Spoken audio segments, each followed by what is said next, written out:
For our big team case, we did Chipotle Mexican Grill. My name's Jillian Caputo. David Sacre, Connor Kopp, and Michael Everett. Chipotle opened their first restaurant in 1993, in which they had a simple idea to show that food served fast did not have to be a fast food experience. Chipotle's first restaurant was founded in Denver, Colorado. The restaurant's main focus is offering high-quality raw ingredients with respect for the animals, farmers, and the environment, while cooking with classic techniques influencing the atmosphere with their distinctive interior design and featuring outdoor patio space for the warm seasons. The restaurant chain is known for its large burrito, assembly line production, and their use of natural, non-GMO ingredients. Some locations even serve beer products and margaritas. Chipotle was originally supposed to be just a startup company as a way to make money to fund CEO Steve's dream of opening a fine dining restaurant. In 1998, McDonald's became an investor, with helping the company expand rapidly by investing $360 million into Chipotle. The company also recently expanded by opening Shophouse Southeast Asian Kitchen, serving Asian-style cuisine, and Pizzeria Locale, which is a fast food-style casual pizza concept similar to Chipotle Mexican Grills. Chipotle's mission statement is food with integrity. Chipotle believes that as they grow, their dedication to creating an exceptional experience for their customers is the natural result of cultivating a culture of genuine, rewarding opportunities for their employees. Introducing the external environment, we decided to talk about the three most important pieces of the general environment, first talking about the demographics. The restaurant industry, being the nation's second largest private sector employer, has been directly impacted by the shifting labor demographics in recent years. At its highest point in the late 1970s, about 58% of the 16 to 19-year-olds were in the labor force. Their participation rate remained above 50% until 2001, when it started to trend downwards. The Great Recession intensified this decline, with the teen labor force participation rate plunging from 41.3% in 2007 to just 34% in 2014, a record low. Although the restaurant industry is still the economy's largest employer of teens, while they provide jobs for 1.5 million individuals between the ages of 16 and 19. Since the teenage workforce is declining, most of the new restaurant job openings went to millennials in the late years. The share of those jobs rose with the ages of 20 to 24, which went from 21.4% in 2007 to 24.2% in 2014, while the ages of 25 to 34 took larger roles in the restaurant workforce. Most of the restaurant workers are employed part-time instead of working full-time. According to the Bureau of Labor Statistics, about 40% of part-time employees work in restaurants and bars, which is more than twice the proportion for all the other industries. There is some expectancy to grow within the restaurant industry in the near future, with combined food preparation and serving workers, including those fast food and waiters and waitresses, are among the fastest growing occupations in the United States. Sociocultural aspects is another important part of the general environment. It is important for a company to adapt their menus to cultural tastes and people's preferences. As many changes and trends happen year after year, the industry makes predictions that are talked about with experts to find these trends that can make the biggest mark on the quick service industry. Technology has made a big impact, with involving mobile phones part of the ordering process, marketing, loyalty programs, and payments. Developing companies are increasingly combining these applications into a single solution, adding an additional layer of convenience that is important to limited service restaurants. In the U.S., mobile payments are expected to nearly triple $9 billion in 2015, according to a digital marketing firm, eMarketer. Eating healthy in restaurants is progressively rising, especially with the relativity to new style of do-it-yourself serving. There are people heavily into gluten-free who care about genetically modified organisms, who want low-fat or organic items, but there is no consensus about what is a healthy diet. Customers who are searching for healthy food options often go to locations such as Subway, Panera Bread, and Chipotle Mexican Grill, because these restaurants allow them to customize their ordering, thus choosing their own helpful options. This combination of social, local, and mobile is a path to connect the customer to the restaurant and food service industry. In November of 2014, the U.S. Food and Drug Association released a requirement to post calories and their nutritional facts on the menu boards. The last aspect of the general environment we're going to talk about is technological. Many of the waiters and waitresses are concerned for their jobs. This is because a tablet has the potential to completely replace what they do with things like full menus and e-checks, making it so that the majority of customers' dining experience is through technology rather than contact with the server. Mobile devices and tablets are not only used for serving and ordering purposes, but can also be used for taking inventory, using checklists, and useful ways to handle menus. Companies are improvising ways to preserve their food items better, such as raw food and vegetables to prevent bacterium like E. coli. While technology may be a new way of ordering and paying your bill, the NRA researched that customers still want to experience that human-to-human interaction, even if technology increases speed and convenience. Chipotle is currently in the fast food industry. That being said, they are actually in a smaller segment called fast casual. Next, we will discuss Porter's 5 forces relative to Chipotle. The threat of new entrants is high for Chipotle, and this is because the fast casual segment is very attractive. With a 550% increase in growth since 1999, it is a very good segment to get in. Also, since Chipotle recently had health concerns surrounding their food, a lot of the market demand for food like that of Chipotle's isn't being met because less and less people are going to Chipotle. Finally, the barriers to enter are low. It is relatively cheap to start up a restaurant, and there are always franchising opportunities in the restaurant industry. The next force is the bargaining power of suppliers, which for Chipotle is medium/low. Since Chipotle gets their ingredients from local farms, the suppliers for Chipotle are small and remain extremely fragmented. This alone severely decreases supplier bargaining power. However, suppliers must meet very specific requirements as to how they raise the food that Chipotle buys from them, and as Chipotle grows in size, they need more and more food from the suppliers. These two things help to give the suppliers back some of the power relative to Chipotle. The consumers of Chipotle hold medium bargaining power. This is because the consumer doesn't incur switching costs, and the consumer is highly educated when it comes to what they eat. But since Chipotle is a restaurant that is fairly well differentiated relative to its competitors and has a fairly high level of customer loyalty, even in the face of safety concerns surrounding their food, buyers only hold medium bargaining power. The threat of substitute products is also high. In general, consumers have a lot of options to choose from. They can choose to make their own food or go out to eat. There is also a large range of quality within the industry. For example, consumers can go to McDonald's or more expensive, better quality Panera Bread. The barriers to entry are also low and increasing, which means there may be more substitutes to choose from within the future. Finally, the rivalry among firms is high. The industry is highly fragmented, with McDonald's holding 15.4% of the market share, and the top 5 firms leave 65.5% of the market share to compete for. There are domestic, international, public, and private firms all competing for this limited market space. Now on to the industry life cycle.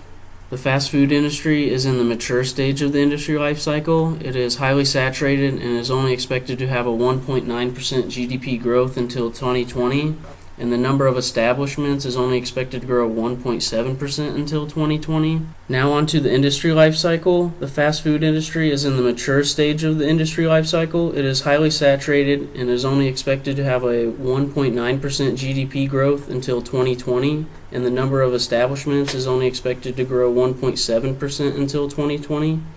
The fast casual segment, on the other hand, is in the growth stage. There are many new players in this segment.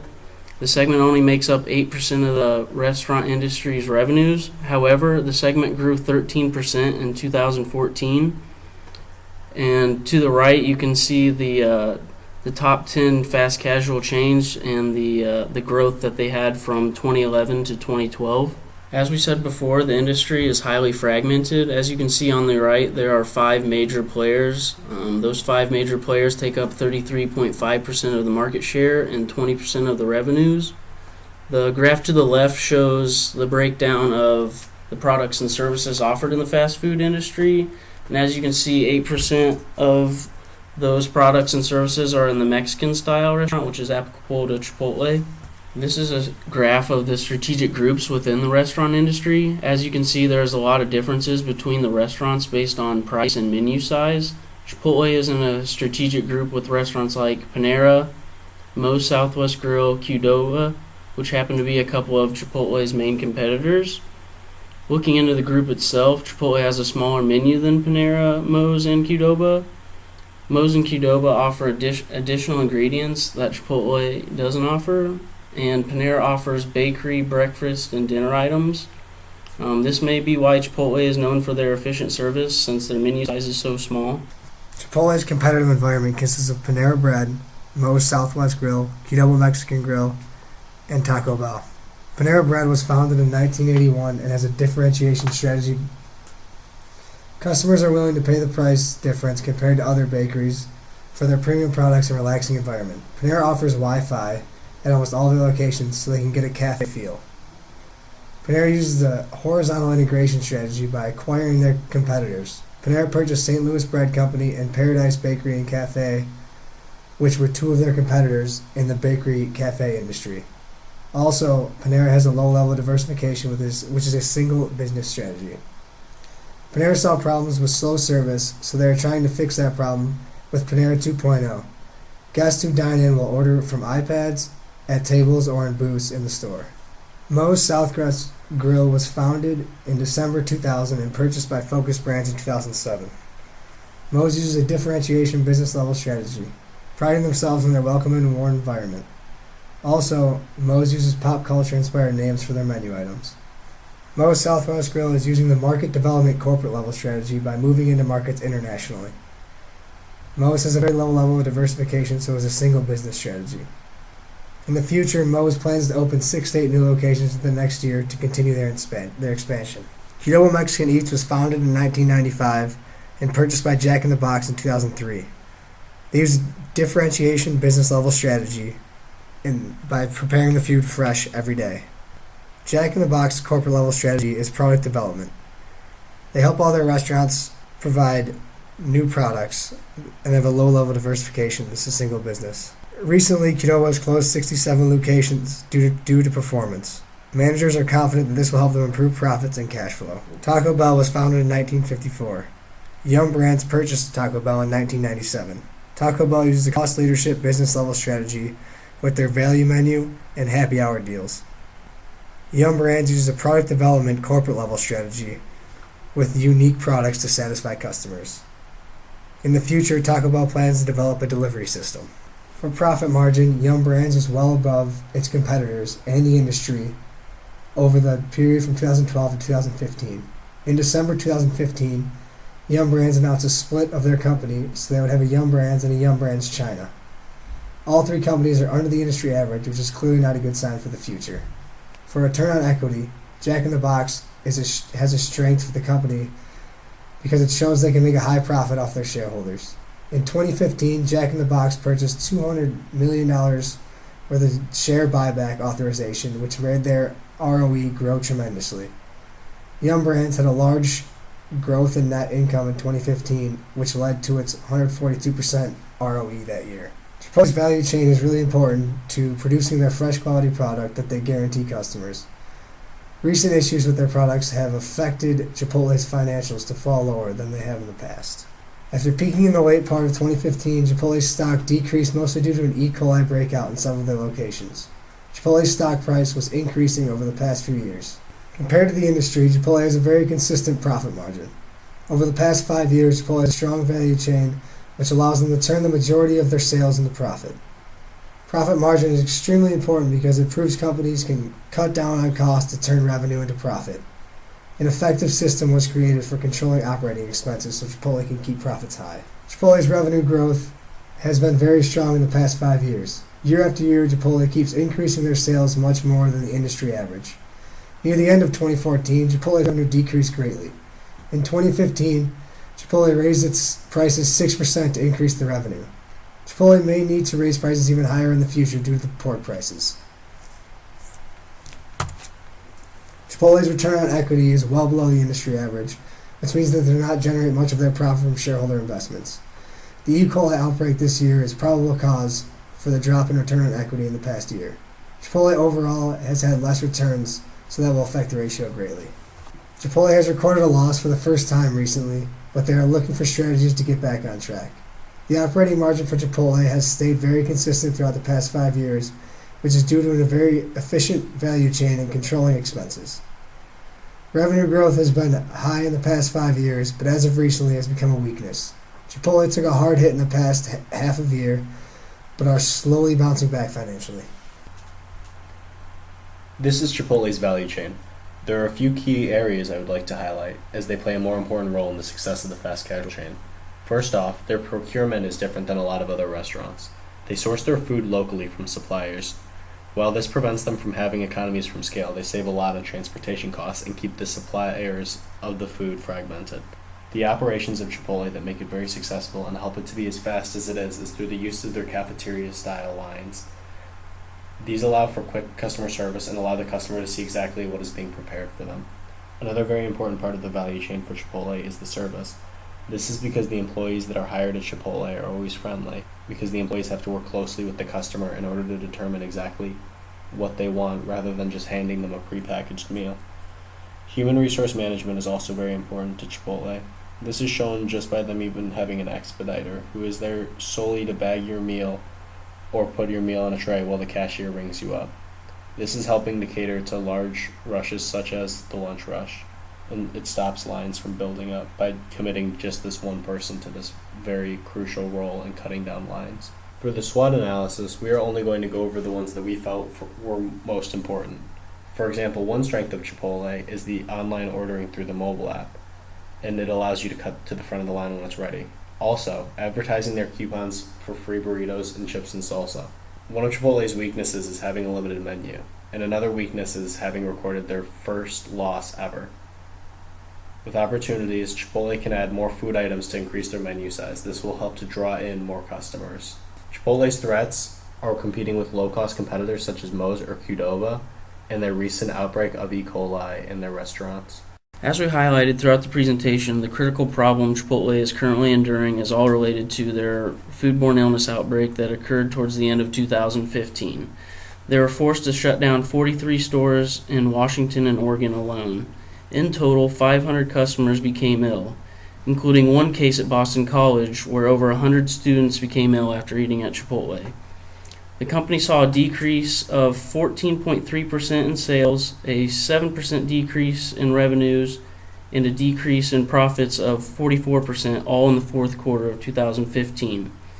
As Connor mentioned, the stock price has fallen.